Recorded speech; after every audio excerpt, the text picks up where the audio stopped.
Assalamualaikum dan salam sejahtera. Utama TVS 24 Mac 2021 bersama saya Kerzari Afindi. Dan saya Akmal Saleh. Ini antara paparan utama malam ini. Disyaki tertimbus cari emas.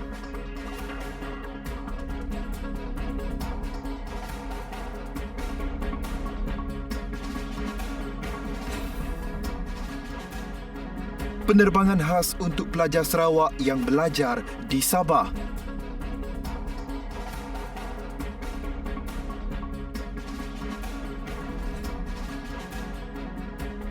Bina kompleks pejabat dan pusat latihan APM di Sabah, Sarawak.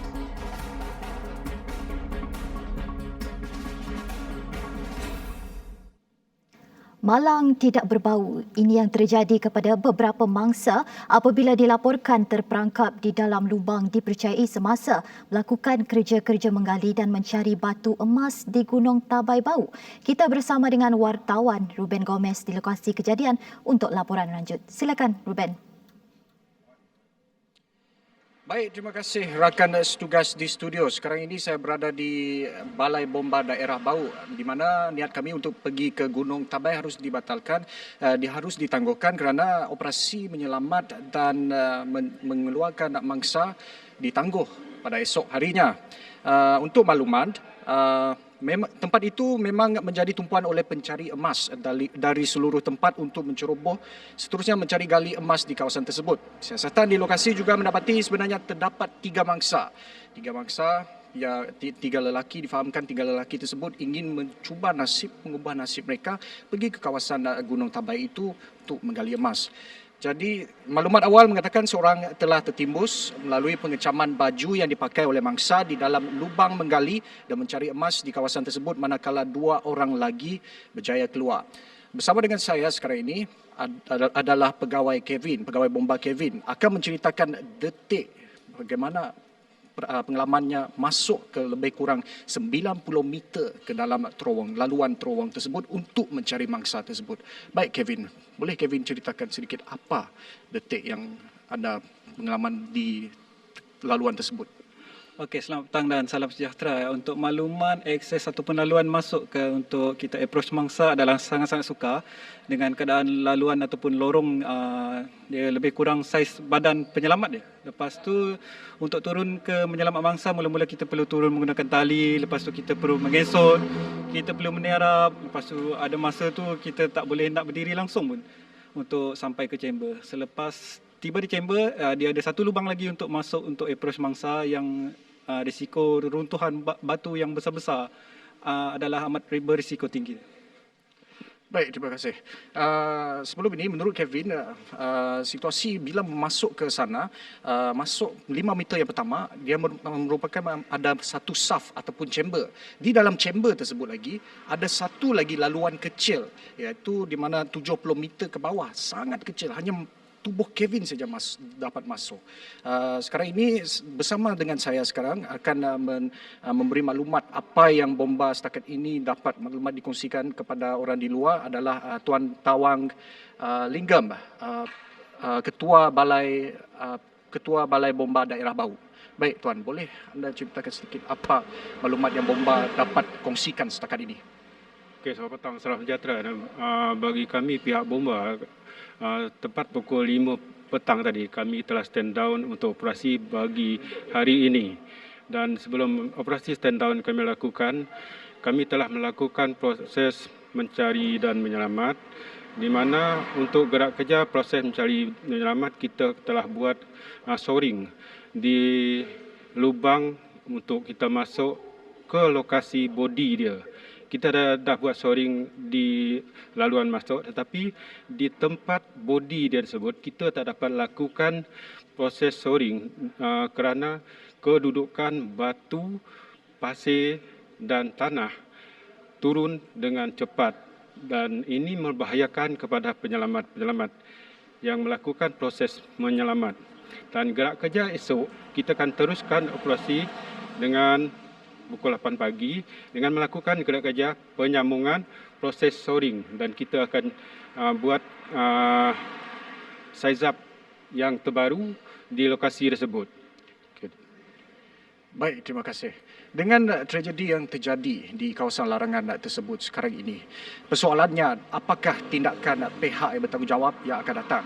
Dan persoalannya lagi adalah adakah masih ada orang awam ingin masuk ke sana lagi, gadaikan nyawa untuk mengubah nasib hidup mereka? Ruben Gomez, Sen Hashim, TVS. Terima kasih kepada Ruben Gomez atas laporan itu tadi. 3 mangsa. Semoga semuanya baik-baik sahaja. Seterusnya, Kerajaan Negeri Sarawak telah berbincang dengan operator syarikat penerbangan bagi menyediakan penerbangan khas untuk pelajarnya yang belajar di Sabah. Menteri Pengangkutan Negeri Sarawak, Datuk Lee Kim Shin berkata, ini susulan permohonan daripada pelajar-pelajar Sarawak yang belajar di negeri berkenaan. Baru-baru ini kementeriannya telah menerima permohonan daripada pelajar-pelajar Sarawak yang belajar di Sabah untuk mendapatkan penerbangan dari Kuching ke Kota Kinabalu dan juga Miri ke Kota Kinabalu. Berdasarkan kepada permohonan itu, kerajaan negeri telah berbincang dengan Malaysia Airline, Air Asia, Malindo Air dan Maswing mengenai kemungkinan mengadakan penerbangan khas ke destinasi-destinasi tersebut bagi memenuhi keperluan tersebut. Pelajar juga dinasihatkan menghubungi terus syarikat penerbangan bagi menempah tiket penerbangan mereka. Ini supaya syarikat penerbangan dapat meletakkan mereka dalam penerbangan khas. Lee berharap pendekatan ini dapat membantu pelajar kembali ke kampus dan meneruskan pengajian semester baru mereka pada 5 April ini. Pada masa ini, Kerajaan Negeri Sarawak telah mengurangkan jumlah penerbangan disebabkan situasi COVID-19 dengan hanya penerbangan diluluskan dibenarkan masuk. Baik, kerajaan akan meneliti beberapa cadangan dan inisiatif dalam memperkukuh peranan APM sebagai benteng pertahanan negara. Ini khususnya dalam menyediakan perkhidmatan kemanusiaan di waktu kecemasan atau bencana. Antaranya dengan memperluaskan operasi kecemasan dan bencana yang meliputi operasi khas bersepadu merentasi agensi. Langkah itu bertujuan untuk memerangi pandemik COVID-19 khususnya di stesen atau pusat kuarantin, kawalan sempadan serta menerusi program pemerkasaan komuniti. Iaitu pembinaan kompleks pejabat dan pusat latihan di negeri Perak, di negeri Sabah dan Sarawak untuk melaksanakan dalam rolling plan kedua menerusi rancangan Malaysia yang ke-12. Kompleks ini bakal menjadi pusat pemindahan sementara ataupun temporary shelters untuk penduduk yang terkesan akibat bencana dan akan dilengkapi dengan sistem amaran awam. Kerajaan turut mempertimbangkan penambahbaikan atau penstrukturan semula jawatan tetap di pejabat-pejabat negeri dan daerah melalui Sekretariat Pengurusan Bencana. Sementara itu, kerajaan komited untuk memartabat peranan dan fungsi Angkatan Pertahanan Awam Malaysia APM serta memastikan kebajikan warga APM sentiasa terbela menerusi Jabatan Perdana Menteri. Pelbagai langkah proaktif akan terus diambil bagi meningkatkan keberkesanan perkhidmatan APM. Beliau berharap APM dapat terus memainkan peranan untuk meningkatkan kesiapsiagaan masyarakat setempat dalam menghadapi sebarang bentuk bencana dan kecemasan di peringkat negeri, daerah sehingga ke akar umbi selaras dengan inisiatif kerajaan. Perkembangan seterusnya, Angkatan Tentera Malaysia ATM meningkatkan tahap kesiapsiagaan terutama berkaitan keselamatan cyber susulan kenyataan berbau ugutan dikeluarkan Konselor Kedutaan Korea Utara di Malaysia, Kim Yu-song. Panglima ATM Jeneral Tan Sri Afendi Buang berkata ATM akan memastikan negara ini selamat dengan meningkatkan tahap kesiapsiagaan. Negara kini bukan saja berhadapan dengan ancaman fizikal tetapi juga ancaman cyber. We increase our state of pemerhatian especially on cyber ni kan. We hope for the best. Our team is working hard kan. Benda ni orang kata something that you cannot avoid. On the ATM nya side ni, I think we will do what we need to do to make sure that Malaysia is safe. Ini kerana sudah menjadi rutin kehidupan masyarakat masa kini banyak bergantung kepada teknologi cyber dalam urusan harian seperti membeli barang atau pembayaran secara dalam talian dan sebagainya. Jeneral Afendi berkata demikian bagi mengulas kenyataan Yu Song yang mengatakan Malaysia perlu menanggung akibat daripada tindakan itu apabila mengenakan pendakwaan terhadap rakyatnya. Harga minyak RON 97 meningkat 3 sen untuk tempoh 25 Mac sehingga 31 Mac. Perubahan harga tersebut berdasarkan laporan Kementerian Kewangan pada Rabu. Ini menjadikan harga minyak RON 97 yang sebelum ini berharga RM2.47 berubah kepada RM2.50 seliter bermula 12:01 tengah malam ini. Bagaimanapun, harga minyak bagi RON 95 dan diesel masih kekal masing-masing pada harga RM2.05 dan RM2.15 seliter. Kementerian berkenaan turut menegaskan harga RON 95 dan diesel akan dikekalkan walaupun harga minyak dunia meningkat. Dilihat mampu meningkatkan hasil pertanian, sebuah jentera pembajak bernilai RM83,000 telah diserahkan kepada komuniti petani di Kampung Sekiat Baru Bau untuk memudahkan golongan petani setempat menghasilkan proses penanaman anak jagung. Rata-rata komuniti petani menzahirkan rasa syukur kerana kemudahan ini bakal memberi manfaat yang besar kepada sekaligus mampu melonjakkan hasil pendapatan mereka. Dengan kemudahan jentera ini, kami berasa cukup berbangga kerana mesin ini dapat membantu kami dengan lebih meluaskan kerja kami dan menyenangkan kami lagi di kampung ini untuk membesarkan sawah ladang kami di kampung ini. Supaya kami dapat mengubahkan cara ramak kami seperti memakai cangkul kah, pakai enjin rumput kah. Jadi adanya mesin seperti ini dapat kami mengubah corak kami bekerja lah supaya kerja kami lebih pantas lagi dan lebih canggih lagi lah. Macam dulu kan kita semua menggunakan tangan, manual kan. Jadi dengan adanya mesin ni, akan memudahkanlah sebab tanah yang kami guna ni tak pernah digembur dan dengan adanya mesin ni tanah ni akan digembur dan supaya hasilnya nanti akan lebih meningkatlah dari yang biasa dari sekarang ni.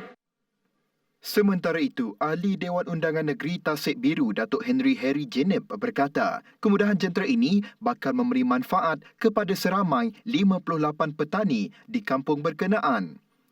Beliau turut menggalakkan graduan universiti di kawasan berkenaan menceburi bidang pertanian moden selari dengan hasrat Kerajaan Sarawak.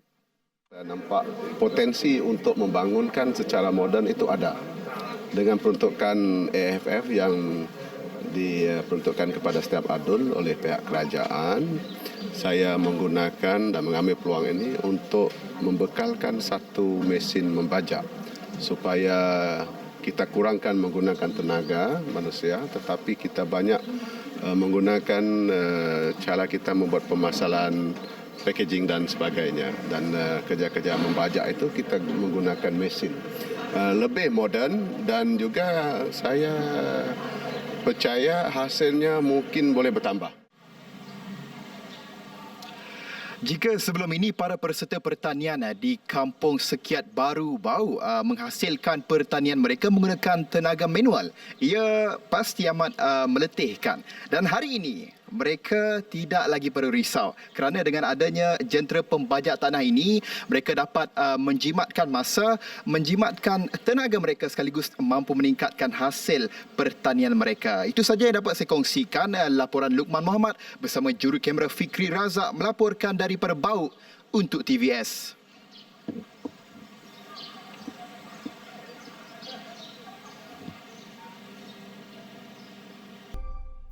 Dengan hanya menggunakan modal perniagaan serendah RM100, pasangan usahawan muda pemilik gigit rangup sendirian Berhad kini berjaya mencecah RM1 juta jualan dalam tempoh masa 5 tahun saja. Syarikat ini yang juga dikenali sebagai GRC terus komited laksana misi sebagai platform jana pendapatan khasnya untuk golongan wanita.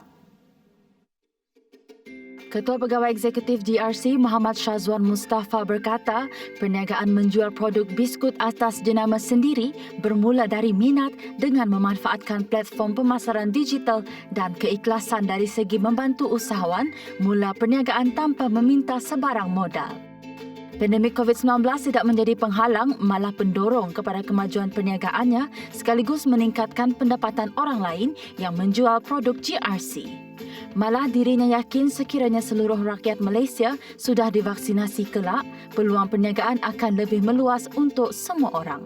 Kita sudah dah membantu sebenarnya lebih 2,500 orang suri rumah seluruh Sarawak tu. Alhamdulillah. So itulah apa yang kami mampu waktu tu dengan untuk mewujudkan untuk membantu lebih ramai suri rumah di luar. Waktu COVID, waktu pandemik pun kami orang dah sediakan sejak tu. Dengan ilmu-ilmu perniagaan, bila berlakunya vaccination, orang semua dah takut nak keluar lagi, so disialah waktu untuk dia meroket benar-benar. Sementara itu, Ketua Pegawai Operasi GRC Afifah Muhammad, isteri kepada Muhammad Syazwan berkata, pelbagai cabaran perlu dihadapi lebih-lebih lagi dari segi menguruskan masa. Namun begitu, cabaran tidak menjadi kekangan, malah pembakar semangat untuk GRC lebih maju dan terkenal di seluruh Malaysia. Kami dok si pernah bekerja, kami dok si pernah bekerja dengan orang dan bisnes tu adalah benda yang kami dok polah dari awal kami orang kahwin lagi. Untuk berkembang, yes, dekat Semenanjung memang kami pun impian juga nak ada kilang kat Sinun. Tapi di Sarawak tu kami maunya ada di Kuching aja. Kami orang di Kuching tapi kami dapat supply ke Mukah, ke Miri, ke Sibu, ke Bintulu. Menteri Muda Pembangunan Usahawan dan Perusahaan Kecil dan Sederhana Sarawak, Datuk Naruddin Majais, telah melakukan lawatan dan perasmian kilang dan syarikat gigit rangup Sendirian Berhad. Beliau nyata memuji usaha syarikat itu dalam membangunkan perniagaan sekaligus membuka peluang penjanaan pendapatan bagi usahawan yang lain. Jadi bagi saya itu proof bahawa e-commerce, e-dagang melalui platform adalah platform baru yang amat beri keuntungan kepada kita. Berlipat ganda kalau dibandingkan dengan cara lama cara yang digalak oleh kerajaan negeri supaya beliau mudah macam ni waktu mencebur diri dalam bidang perniagaan dan menggunakan cara Meski terpaksa berhadapan dengan permulaan perniagaan yang penuh cabaran, namun itu bukan halangan bagi pasangan usahawan muda ini untuk terus berusaha meski dengan menggunakan tenaga kerja yang sedikit. Dalam masa 5 tahun sahaja, GRC Sendirian Berhad sudah pun memiliki kilang dan pejabat sendiri. Laporan Odlin Ketani bersama jurukamera Aziz Soleh untuk TVS.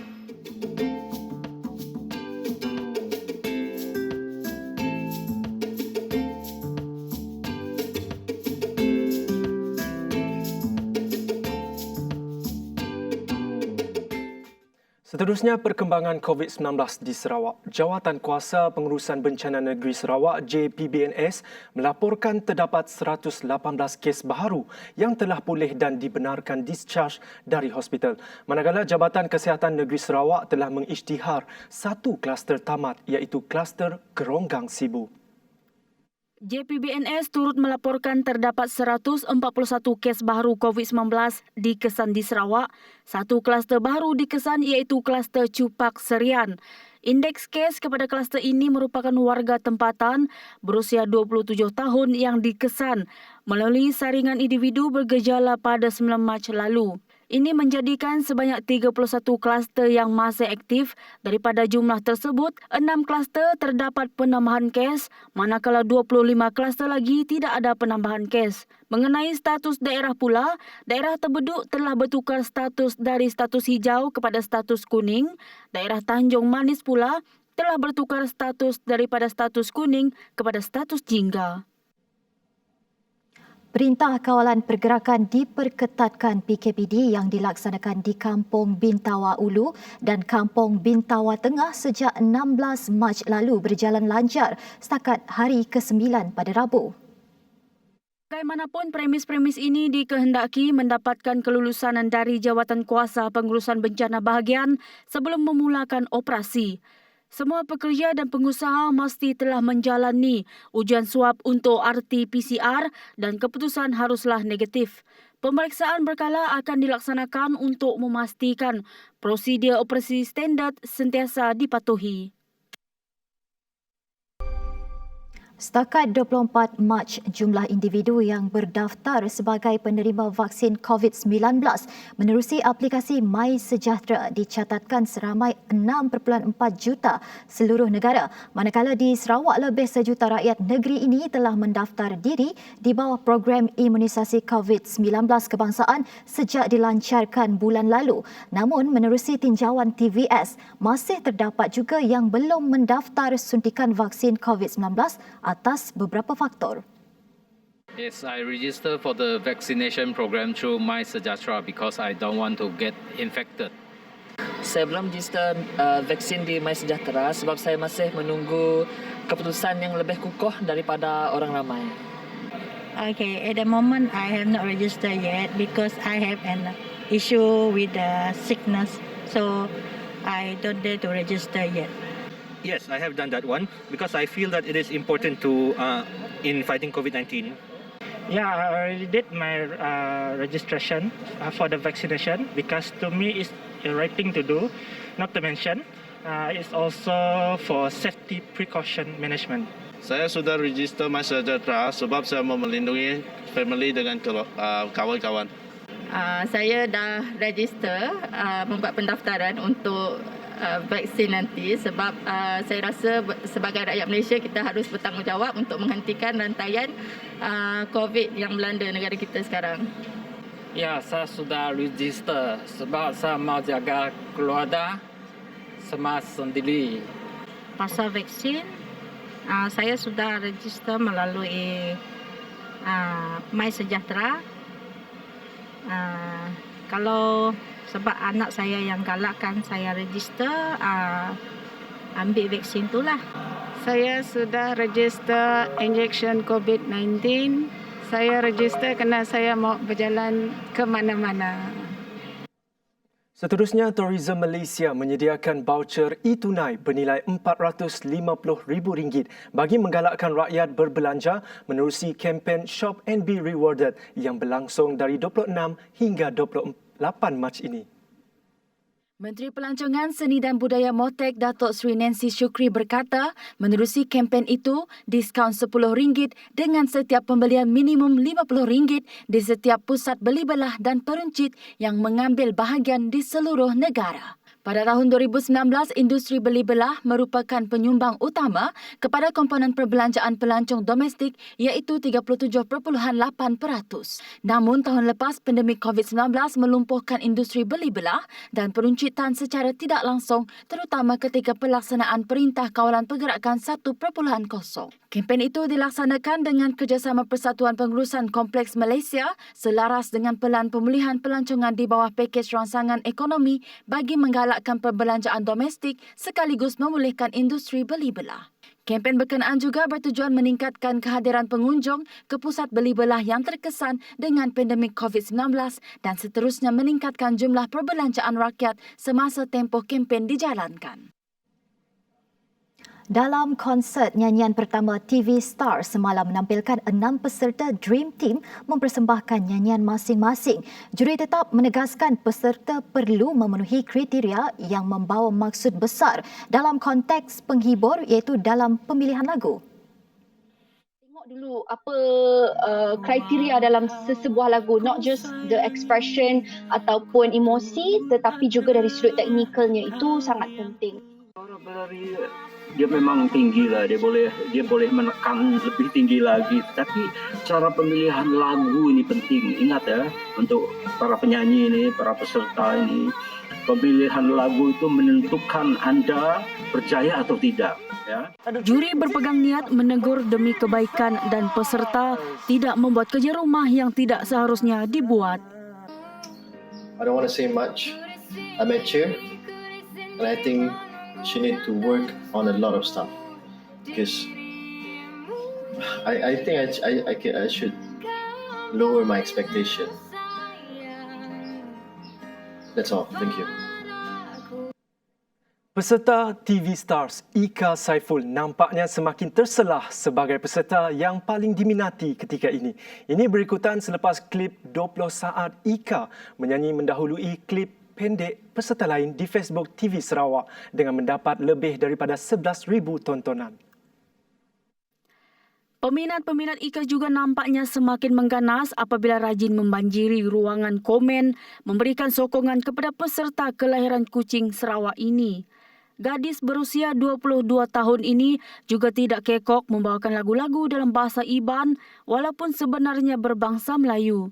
Rata-rata komen di laman Facebook dan YouTube memberikan bayangan seolah-olah Ika bakal menjuarai TV Star dengan beberapa komen seperti winner dan top of the chart. Beliau yang membawa lagu Mimpi nyanyian asal Hakim Rusli pada konsert TV Star pada Selasa turut mendapat markah paling tinggi daripada ketiga-tiga orang juri profesional dengan 199 markah. Dipuji atas kekuatan vokalnya sesuai dengan pemilihan lagu oleh ketiga-tiga juri, Ika nampaknya berada di kedudukan selesa kini. Pesaing paling dekat dengan Ika ialah Valerie di mana klip nyanyiannya mendapat 7,000 tontonan. Valerie menduduki tempat ketiga dalam carta kedudukan peserta apabila mendapat keseluruhan markah sebanyak 179 markah. Tempat kedua dalam carta setakat ini ialah Jali dengan markah keseluruhan oleh juri sebanyak 185 markah. Beralih ke perkembangan sukan, kedudukan pemain perseorangan badminton negara Lee Zijia meningkat 2 anak tangga ke tangga ke-8 dalam ranking Persekutuan Badminton Dunia BWF selepas ranking dunia dalam sukan itu dikemas kini pada tengah malam Selasa. Selepas memperoleh 12,000 mata dalam kejohanan All England, pemain berusia 22 tahun itu mengumpul 69,389 mata daripada 25 pertandingan disertainya untuk ranking terbaik dalam kerjayanya selepas termasuk dalam kedudukan 10 teratas Mac tahun lepas. Kemenangan di arena Utilita Birmingham membantu anak kedai itu memintas Angus Engkalong dari Hong Kong dan Wang Zuwei dari Taiwan. Zijia memenangi kejohanan All England selepas menumpaskan Victor Axelsen dari Denmark 30-29, 20-22, 21-9. Bintang Jepun Kento Momota kekal nombor 1 dunia dengan 109,118 mata daripada 15 kejohanan. Jago Denmark Axelsen dan Anders Antonsen juga kekal dalam kelompok 3 teratas.